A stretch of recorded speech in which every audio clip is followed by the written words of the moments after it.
if the capacity of a milk can is 2.53 liter, how much milk is required to fill 8 such cans?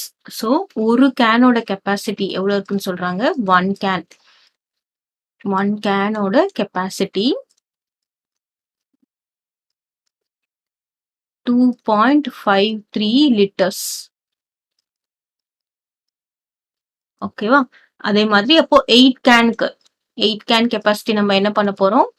2.53 multiply by 8. Multiply பண்ணா என்ன வரும் பார்க்கலாமா? 8 3s are சரி. Okay, 8 3s are 24.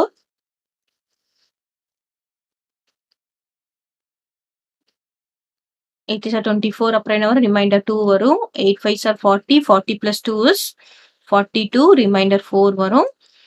8 2s are 16. 16 plus 4 is 20.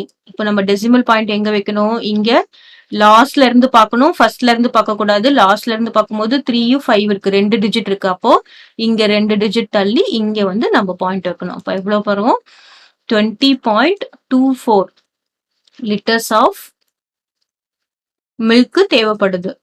20.24 litres of milk இருந்தாதான் நம்ம 8 கேன்ஸை வந்து நம்ம fill பண்ண முடியும். கிளியர்?